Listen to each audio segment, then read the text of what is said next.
Hello everyone, it's your GSET coach doctor Hemangi અને હું start કરવા જઈ રહી છું most important topics of paper 1 series.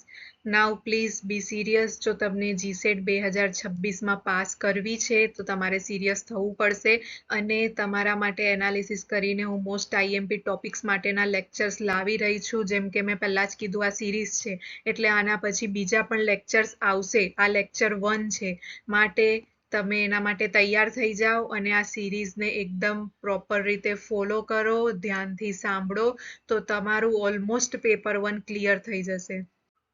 આજનું આપણું લેક્ચર છે એ યુનિટ 1 ટીચિંગ એપ્ટિટ્યૂડમાંથી છે અને એનું આપણું અહીં લેક્ચરમાં જે ટોપિક છે methods of teaching in institutions of higher learning, એટલે કે ઉચ્ચ શિક્ષણની સંસ્થાઓમાં અધ્યાપન પદ્ધતિઓ.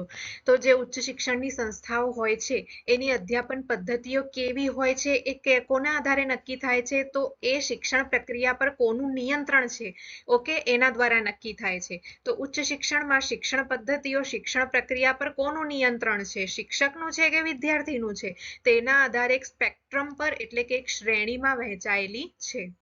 તો અહીં આપણને આપ્યું છે કે ઉચ્ચ શિક્ષણમાં છે ને ટીચર કેન્દ્રિત હોઈ શકે છે અથવા તો લર્નર કેન્દ્રિત હોઈ શકે છે પદ્ધતિ, બરાબર. તો આપણે બંનેને સમજીશું, teacher centred versus learner centred methods. તો એના આપણને છે ને સૌથી પહેલા આ જે મુખ્ય શિક્ષક કેન્દ્રિત પદ્ધતિઓ છે ને એના પ્રકાર આપ્યા છે કે આ કયા કયા પ્રકારની પદ્ધતિઓ હોય છે, કેવી રીતે કયામાં શિક્ષણ આપવામાં આવતું હોય છે. તો આના પરથી જ ખબર પડે છે કે ટીચર સેન્ટર્ડ મેથડ હોય છે ને એમાં જે શિક્ષક હોય છે ને એ સેન્ટરમાં હોય છે. એટલે કે અહીં છે ને સામેવાળા જે લર્નર છે એટલે કે જે વિદ્યાર્થીઓ છે ને એ થોડાક નિષ્ક્રિય હોય છે. અહીં ફક્ત ને ફક્ત શિક્ષક છે ને એ પોતાનું જે લેક્ચર છે, પોતાનું વ્યાખ્યાન છે એ લર્નરને પોતાની રીતે આપી દે છે. એમાં લર્નર ખાસ કંઈ કામ કરતો નથી. તો કયા કયા પ્રકારનું હોઈ શકે? સૌથી પહેલા પ્રત્યક્ષ વ્યાખ્યાન પદ્ધતિ, ડિરેક્ટ લેક્ચર આપવું, બરાબર. તો અહીં પરંપરાગત પદ્ધતિ છે આ, જ્યાં પ્રોફેસર નિષ્ક્રિય શ્રોતાઓને સુઆયોજિત અને મોટા પ્રમાણમાં વિષય વસ્તુ પીરસે છે. આ ક્યારે કામ લાગતી હોય છે મેથડ? કે જ્યારે સામેવાળા વ્યક્તિ છે એને આપણને છે ને મોટા પ્રમાણમાં કોઈ માહિતી આપવી હોય, વધારે પડતું કંઈક વિષય વસ્તુ આપણે એમના સુધી પહોંચાડવી હોય તો ત્યારે આ લેક્ચર મેથડ કામ આવતું હોય છે. અને સામાન્ય પૃષ્ઠભૂમિ એટલે કે બેકગ્રાઉન્ડ ઇન્ફોર્મેશન કોઈને કોઈ વસ્તુની આપવી હોય ને, કોઈ વસ્તુની જાણકારી માટે, તો એના માટે આ કાર્યક્ષમ પદ્ધતિ છે. પરંતુ જટિલ ઉપયોગ માટે જ્ઞાન જાળવી રાખવાનો દર અહીં ઓછો રહે છે. કારણ કે સામેવાળો જે વ્યક્તિ છે, શીખનાર વ્યક્તિ છે, એ ફક્ત ને ફક્ત સાંભળ્યા કરે છે, પોતે કંઈ કામ કરતો નથી. એટલે એનો રસ બી એમાં ઓછો થઈ જાય છે અને એટલું બધું તે યાદ પણ નથી રાખતો. બીજી કઈ મેથડ છે આમાં? તો ટુકડી શિક્ષણ અથવા તો ટીમ ટીચિંગ. કે અહીં શું કરવામાં આવે છે? તો બહુવિધ વિષય નિષ્ણાતો વિશિષ્ટ દ્રષ્ટિકોણથી આંતરશાખાકીય વિષયોને આવરી લેવા માટે ક્રમિક રીતે વ્યાખ્યાઓની વહેંચણી કરે છે. આપણે સ્કૂલમાં જેમ થતું હતું, કોલેજમાં થતું હતું કે જે આપણા ટીચર્સ હોય, પ્રોફેસર્સ હોય, એ કોઈ એક જ પ્રોફેસર બધા સબ્જેક્ટ ના ભણાવે. એ લોકો શું કરે, અમુક સબ્જેક્ટ વેચી લેતા હોય છે અને પછી ભણાવતા હોય છે. આ પણ શું છે? એક શિક્ષક કેન્દ્રિત પદ્ધતિ છે. ત્યાર પછી છે ડેમોન્સ્ટ્રેશન મેથડ એટલે કે નિદર્શન પદ્ધતિ. આમાં શું કરવામાં આવે છે? તો આમાં પણ વિદ્યાર્થી નિષ્ક્રિય છે. કેવી રીતે? કે અહીં છે ને શિક્ષકે કોઈ પ્રયોગ કરશે, કાર્યપ્રવાહ અથવા તો સોફ્ટવેર પ્રક્રિયા પોતે કરીને બતાવે છે. જ્યારે વિદ્યાર્થી શું કરે છે? તો તેને જાતે કરશે પણ પછી કરશે. એની પહેલા તે શું કરશે? તો એની પહેલા ફક્ત અવલોકન કરે છે, જોવે છે કે શિક્ષક એ કામ કેવી રીતે કરી રહ્યા છે, બરાબર. એટલે એને પણ કહેવાશે ટીચર કેન્દ્રિત પદ્ધતિ. અને એના પછી છે ટીવી વિડીયો આધારિત શિક્ષણ, એટલે કે પ્રસારિત વ્યાખ્યાનો અથવા તો અગાઉથી રેકોર્ડ કરેલા મોડ્યુલ્સ, અગાઉથી રેકોર્ડ કરેલા વિડીયો તમે સાંભળતા હો, બરાબર. તો એ પણ શું થાય? એક પ્રકારનું ટીચર કેન્દ્રિત જ છે ને. અહીં તમે કશું નથી કરી રહ્યા, ટીચર ખાલી એક લેક્ચરને રેકોર્ડ કરે છે અને તમારા સુધી પહોંચાડે છે. એટલે ફક્ત ને ફક્ત એ બોલી રહ્યો છે, એ તમને સમજાવી રહ્યો છે. જેમ કે MOOCs, NPTEL કે જે રિયલ ટાઈમ ક્રિયા પ્રતિક્રિયા વિના નિષ્ક્રિય રીતે જોવામાં આવે છે. પછી બીજો આપણો મુખ્ય મુદ્દો છે કી લર્નર સેન્ટર્ડ મેથડ્સ એટલે ટીચર સેન્ટર્ડ મેથડ કેવી હતી એ આપણે એના ટાઈપ જોયા. હવે મુખ્ય વિદ્યાર્થી કેન્દ્રિત પદ્ધતિઓ છે, આના પ્રકારો શું કે છે? સૌથી પહેલો પ્રકાર છે સમસ્યા આધારિત શિક્ષણ એટલે કે પ્રોબ્લેમ બેઝડ લર્નિંગ. અહીં શું કરવામાં આવે છે? તો વિદ્યાર્થીઓને ઔપચારિક સૈદ્ધાંતિક જ્ઞાન આપતા પહેલા વિદ્યાર્થીઓને શું કરાવવામાં આવે તેમની જોડે? તો નાના જૂથોમાં વાસ્તવિક દુનિયાની જટિલ અને ખુલ્લા અંતવાળી સમસ્યાઓ ઉકેલવા માટે વિદ્યાર્થીઓ અહીં કામ કરે છે. એટલે કે એમને સિદ્ધાંતિક જ્ઞાન તો આપવાનું છે, પરંતુ એની પહેલા શું કરવામાં આવે? તો એ વિદ્યાર્થીઓ નાના જૂથમાં વહેંચાઈ જતા હોય છે અને દુનિયાની જે જટિલ અને ખુલ્લા અંતવાળી સમસ્યાઓ છે એને ઉકેલવા માટે પોતે વિચારે છે, પોતે કામ કરે છે. ઓકે, તો અહીં વિદ્યાર્થી શું છે? નિષ્ક્રિય નથી, સક્રિય છે. માટે તે વિદ્યાર્થી કેન્દ્રિત પદ્ધતિ છે, કારણ કે વિદ્યાર્થી જોડે કામ લેવામાં આવે છે. પછી બીજું ફ્લિપ્ડ ક્લાસરૂમ.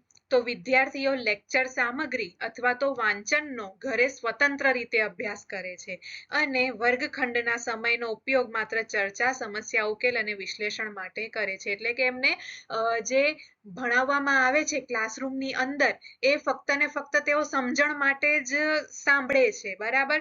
બાકી તેમને એવી સામગ્રી પ્રોવાઈડ કરવામાં આવે છે કે તેઓ ઘરે જઈને સ્વતંત્ર રીતે તેમાંથી પોતાની વિચારસરણી પ્રમાણે એને યાદ રાખે અને વાંચે. તો એ ફ્લિપ્ડ ક્લાસરૂમ થયા. ત્યારબાદ કેસ સ્ટડી વિશ્લેષણ. હવે આ કેસ સ્ટડી એનાલિસિસમાં શું કરવામાં આવે છે? તો વિદ્યાર્થીઓને જ્યારે આ સૈદ્ધાંતિક ખ્યાલ આપવામાં આવે છે ને, તો એનો વાસ્તવિક નિર્ણય લેવાની પ્રક્રિયા સાથે આને જોડવું પડે છે. તેના માટે વાસ્તવિક પરિસ્થિતિઓનું વિગતવાર અહીં વિશ્લેષણ કરવામાં આવે છે. સામાન્ય રીતે મેનેજમેન્ટ, કાયદો અને તબીબી ક્ષેત્રે આ ઉપયોગી છે. એક ઉદાહરણ આપણે લોનું લઈએ.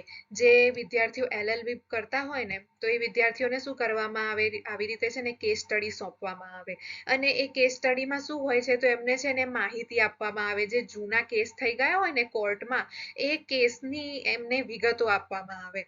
પછી એમને કહેવામાં આવે કે હવે આ કેસને સ્ટડી કરો. દાખલા તરીકે એક કેસ હોય કે એ વ્યક્તિ છે, એણે શું કર્યું? બી વ્યક્તિની ઉપર કેસ કર્યો, બરાબર. અને કેસ શાના માટે કર્યો, કેટલા વર્ષ કેસ ચાલ્યું, કે પછી એની વિગતો હોય છે કે ભાઈ એમાં જજમેન્ટ શું આવ્યું, કયા કારણસર આ કેસ કરવામાં આવ્યું, વગેરે ટાઈપની વિગતો હોય. અને એ વિગતોને શું કરશે? વિદ્યાર્થીઓ વાંચશે અને એમાંથી એમને ખ્યાલ આવશે કે ભવિષ્યમાં પોતે જ્યારે એડવોકેટ બનશે ત્યારે આવા પ્રકારનું કેસ એમની સામે આવશે તો તેઓ એમાં પરિસ્થિતિમાં શું કરી શકે છે. તો એ એક પ્રકારનું થયું કે ભાઈ વિદ્યાર્થી કેન્દ્રિત છે. વિદ્યાર્થી પોતે વાંચે છે અને પોતે પોતાની હિસાબે એને સમજે છે. ત્યાર પછી સહકારી અને સહયોગી શિક્ષણ. આમાં કેવું હોય છે? તો અહીં છે ને વિદ્યાર્થીઓના જૂથ બનાવવામાં આવે. જૂથ પ્રવૃત્તિઓ જ્યાં વિદ્યાર્થીઓ પ્રોજેક્ટ પૂર્ણ કરવા અથવા તો સંશ્લેષણ કરવા માટે એકબીજાના સંશોધન પર આધાર રાખે છે. દાખલા તરીકે જિગ્સો પદ્ધતિ. હવે એક પ્રકારનું આ પઝલ જેવું હોય છે, બરાબર. જિગ્સો પઝલ એવું આપણે સાંભળ્યું હોય શબ્દ. તો પઝલમાં કેવું હોય છે? નાના નાના ટુકડા ભેગા કરીને કોઈ એક વસ્તુ બનાવવામાં આવતી હોય છે, પૂરી કરવામાં આવે, બરાબર. એને તો અહીં શું કરવામાં આવે છે? તો અહીં છે ને પ્રોજેક્ટ વિદ્યાર્થીને સોંપવામાં આવે છે અને વિદ્યાર્થીઓ છે ને એને નાના નાના એના ટુકડા કરીને અને અલગ અલગ જે ટોપિક હોય છે એના પર કામ કરવા લાગે છે. દાખલા તરીકે એક જૂથ બન્યું, એ નામનો વિદ્યાર્થી અને બી નામનો વિદ્યાર્થી, બે જણનું એક જૂથ બન્યું. હવે એમાં શું થશે? તો અહીં એમને ટોપિક એક સોંપવામાં આવ્યું છે. તો એ ટોપિકમાં શું કીધું છે? તો ભાઈ જે હાયર એજ્યુકેશનની જે સંસ્થાઓ છે એ સંસ્થાઓમાં કેવા પ્રકારના જે એજ્યુકેશનની મેથડ છે, આપણું આજે જે ટોપિક છે, બરાબર, કે ટીચિંગ મેથડ્સ હાયર એજ્યુકેશનમાં. તો એમાંથી શું કરશે? વિદ્યાર્થીઓ છે ને બે ભાગ પાડી દેશે. એક વિદ્યાર્થી શું કહેશે કે હું છે ને ટીચર સેન્ટ્રિક મેથડ છે એના વિશે માહિતી ભેગી કરી લાવીશ અને બીજો કહેશે હું જે લર્નર સેન્ટ્રિક મેથડ છે એના વિશે માહિતી ભેગી કરીને લાવું છું. પછી શું થશે? બંને જણા માહિતી ભેગી કરશે, પછી એ માહિતીને એકબીજા સાથે શેર કરશે અને આખું પ્રોજેક્ટ પૂર્ણ કરશે. એટલે આ પણ વિદ્યાર્થી કામ કરે છે એટલે વિદ્યાર્થી સેન્ટ્રિક થઈ. પછી શોધ પદ્ધતિ અથવા તો હ્યુરિસ્ટિક પદ્ધતિ, આમાં શું કરવામાં આવે તો ભાઈ વિદ્યાર્થીઓને છે ને સ્વતંત્ર એક સંશોધકની ભૂમિકામાં મૂકવામાં આવે છે. જેઓ શું કરશે, પ્રયોગ કરશે, પુરાવા વિશ્લેષણ કરશે અને પ્રયત્ન ભૂલ દ્વારા જાતે જવાબો શોધે છે. જેમ કે ગ્રેજ્યુએશન છે, પોસ્ટ ગ્રેજ્યુએશન છે, એમાં અમુક યુનિવર્સિટી ને કોલેજીસમાં શું કરવામાં આવે તો વિદ્યાર્થીઓને છે ને એક પ્રકારનું નાનું સંશોધનનું કામ સોંપવામાં આવે અને તેઓ શું કરશે તો તેઓ છે ને એ ટોપિક એમને આપવામાં આવે ને એ ટોપિક ઉપર શોધ કરશે અને એના પરથી એક પ્રકારની નાની પોતાની બુક તૈયાર કરશે. તો એ શું થશે તો એ વિદ્યાર્થીએ પોતે કામ કર્યું એટલે લર્નર સેન્ટ્રિક મેથડ થઈ. ત્યાર પછી આ બંને મેથડ વચ્ચેનો આપણે તફાવત સમજીશું શોર્ટમાં. તો આ ઇંગ્લિશમાં આપેલું છે, એની નીચે ગુજરાતીમાં આપેલું છે. એ છે સૌથી પહેલા તો આપણને શું આપ્યું છે કે શિક્ષકની મુખ્ય ભૂમિકા કયામાં કેવી હોય છે. તો શિક્ષક કેન્દ્રિતમાં આપણને ખબર છે કે અહીં છે ને એ જ્ઞાનના મુખ્ય સ્ત્રોત તરીકે કામ કરે છે, નિષ્ણાત તરીકે કામ કરે છે. જ્યારે વિદ્યાર્થી કેન્દ્રિત પદ્ધતિમાં શિક્ષકનું કામ શું હોય છે, ફક્ત સુવિધા પ્રદાતા હોય છે અને એક પ્રકારનો ગાઈડ હોય છે, માર્ગદર્શક હોય છે અથવા તો સહયોગી હોય છે. ફક્ત ને ફક્ત વિદ્યાર્થીને તે સહયોગ કરે છે જ્ઞાન મેળવવા માટે. ત્યાર પછી વિદ્યાર્થીની અહીં મુખ્ય ભૂમિકા શું હોય છે તો શિક્ષક કેન્દ્રિત પદ્ધતિમાં તે નિષ્ક્રિય પ્રાપ્ત કરતા હોય છે અથવા તો શ્રોતા, ખાલી સાંભળનાર હોય છે અથવા તો નોંધ લેનાર હોય છે. જ્યારે લર્નર સેન્ટર્ડમાં તે શું હોય છે તો ભાઈ સક્રિય સહભાગી છે. કેમ? કારણ કે પોતે તે પોતાની રીતે શીખી રહ્યો છે અહીં. પછી સમસ્યા ઉકેલનાર બને છે, જ્ઞાનનું સર્જન કરનાર છે. ત્યાર પછી મુખ્ય ધ્યાન એટલે કે ફોકસ શું છે તો ભાઈ ટીચર સેન્ટર્ડ મેથડ છે એમાં પ્રત્યક્ષ શિક્ષણ, વિષય વસ્તુની રજૂઆત, અભ્યાસક્રમ પૂર્ણ કરવો, આ અહીં મુખ્ય જે ફોકસ હોય છે આ પદ્ધતિનો. જ્યારે લર્નર સેન્ટર્ડમાં મુખ્ય ફોકસ શું છે, ઊંડી વિભાવનાત્મક સમજ, કૌશલ્યનો ઉપયોગ, વિવેચનાત્મક વિચારસરણી એટલે કે ક્રિટિકલ થિંકિંગ આવે વિદ્યાર્થીમાં, એ અહીં ફોકસ હોય છે અહીં. ત્યાર પછી મૂલ્યાંકન શૈલી. તો જે શિક્ષક કેન્દ્રિત પદ્ધતિ હોય છે એમાં સત્રાંત મૂલ્યાંકન એટલે કે સત્રમાં શું કરવામાં આવે છે, પરીક્ષાઓ લેવામાં આવે છે, ક્વિઝ, પ્રમાણભૂત કસોટીઓ, આના દ્વારા મૂલ્યાંકન કરવામાં આવે. જ્યારે વિદ્યાર્થી વાળું જે હોય છે એમાં રચનાત્મક અને સતત મૂલ્યાંકન છે. વિદ્યાર્થી શું કરે છે, પોતે પોતાનું મૂલ્યાંકન કરે છે, બરાબર, સ્વમૂલ્યાંકન, સાથે સાથે સહપાઠીઓનું તે મૂલ્યાંકન કરે છે અને સહપાઠીઓ તેનું મૂલ્યાંકન કરે છે. બીજું કે જે એના ગાઈડ છે, માર્ગદર્શક, એનું મૂલ્યાંકન કરતા રહે. ઓકે. અને પછી છે સંલગ્નતાનું સ્તર એટલે કે એન્ગેજમેન્ટ કેમાં કેવું રહે છે વિદ્યાર્થીઓનું. ઓકે. તો અહીં ઓછી વ્યક્તિગત સંલગ્નતા જોવા મળે છે શિક્ષક કેન્દ્રિતમાં અને નિષ્ક્રિય યાદશક્તિ જોવા મળે છે. કેમ? કારણ કે શિક્ષક ફક્ત લેક્ચર આપે છે, અહીં વિદ્યાર્થીઓ પોતે કશું કરી રહ્યા નથી. જ્યારે વિદ્યાર્થી કેન્દ્રિતમાં વિદ્યાર્થી પોતે કામ કરે છે તો ઉચ્ચ સંલગ્નતા જોવા મળે છે અને ઉચ્ચ સ્તરની વિચારસરણી અહીં બને છે. હવે આપણો મુખ્ય મુદ્દો નંબર 2 આવે છે, એ છે ઓફલાઈન વર્સિસ ઓનલાઈન મેથડ્સ ટીચિંગની. તો એમાં આપણે આ 3 વસ્તુ ભણીશું, સ્વયંપ્રભા અને મૂક્સ. હવે આ 3 વસ્તુ ખૂબ જ મહત્વની છે. આ ટોપિક્સમાંથી પ્રશ્ન આવશે ને આવશે જ. અને એ 3 મુદ્દા ભણતા પહેલા આપણે આ ઓફલાઈન મેથડ અને ઓનલાઈન મેથડ વચ્ચે શું ડિફરન્સ છે એ સમજી લઈએ. તો સૌથી પહેલા જોઈએ કે માધ્યમ શું છે ઓનલાઈન અને ઓફલાઈનમાં. તો ઓફલાઈન પદ્ધતિમાં ભૌતિક વર્ગખંડ, બ્લેકબોર્ડ, છાપેલી પુસ્તકો, આના દ્વારા જે છે ટીચિંગ કરાવવામાં આવે છે. જ્યારે ઓનલાઈન પદ્ધતિમાં internet platform, DTH, satellite, TV, LMS portal, આ એના માધ્યમો છે. પછી ફ્લેક્સિબિલિટી કેવી છે બંનેમાં? તો ઓફલાઈન પદ્ધતિમાં ફ્લેક્સિબિલિટી નથી. કેમ? કારણ કે અહીં કડક સમયપત્રક છે, નિશ્ચિત સ્થળ છે, ત્યાં જવું પડે. તમે કોલેજમાં જશો લેક્ચર અટેન્ડ કરવા માટે તો તમારે એ કોલેજના સ્થળ પર જવું પડશે અને એના ટાઈમ ટેબલ પ્રમાણે જ તમારે લેક્ચર અટેન્ડ કરવા પડશે. જ્યારે ઓનલાઈન પદ્ધતિ અસિંક્રોનસ છે એટલે કે તમે તમારા અનુકૂળ સમયે લેક્ચર અટેન્ડ કરી શકો છો. ગમે ત્યારે ને ગમે ત્યાં તમે લેક્ચર અટેન્ડ કરી શકો છો. જેમ કે તમે આ લેક્ચર અત્યારે સાંભળી રહ્યા છો તો તમે તમારા અનુકૂળ સમય પ્રમાણે ને અનુકૂળ જગ્યાએ તમે આ લેક્ચર જે છે એ સાંભળો છો. ત્યાર પછી સ્કેલ અને રીચ કયામાં કેવી છે? તો ઓફલાઈન પદ્ધતિ છે ને એમાં મર્યાદિત છે રીચ, એટલે કે વર્ગખંડની ક્ષમતા પૂરતી મર્યાદિત છે. એક વર્ગખંડમાં 50 વિદ્યાર્થીઓ હશે ને તો ગમે એટલું સારું લેક્ચર હશે પરંતુ તે 50 વિદ્યાર્થીઓ સુધી જ પહોંચશે. જ્યારે ઓનલાઈન પદ્ધતિમાં એક સાથે લાખો લોકો સુધી પહોંચવાની ક્ષમતા છે. ત્યાર પછી આંતરક્રિયાત્મકતા એટલે કે ઇન્ટરેક્શન કેવું છે કયામાં? તો ભાઈ ઓફલાઈન પદ્ધતિ છે બરાબર, એમાં તાત્કાલિક પ્રત્યક્ષ પ્રતિસાદ એટલે કે ફીડબેક જોવા મળે છે. તો અહીં વિદ્યાર્થીને કોઈ પ્રશ્ન હશે ને તો તૈયારીમાં શિક્ષકને પૂછશે અને એને એ ટાઈમે જવાબ મળી જશે. એવી રીતે શિક્ષકને કોઈ પ્રશ્નો પૂછવા હશે, કોઈ ક્વિઝ કરવી હશે તો એ પણ ત્યાં એ ટાઈમ પર જ કરી દેશે. જ્યારે ઓનલાઈન પદ્ધતિ શું છે, આપણે ઉપર જોયું કે અસિંક્રોનસ બરાબર, એટલે કે તે અનુકૂળ સમયે ગમે ત્યારે ગમે ત્યાં લોકો એને સાંભળતા હોય છે. તો તેમાં છે ને સ્વચાલિત ક્વિઝ, લાઈવ ચેટ, અસિંક્રોનસ ફોરમ દ્વારા ઇન્ટરેક્શનનું કામ થતું હોય છે. ત્યાર પછી ઇન્ફ્રાસ્ટ્રક્ચર, તો અહીં ભૌતિક કેમ્પસ, ફર્નિચર, પ્રયોગશાળાઓ આ બધું જોઈતું હોય છે.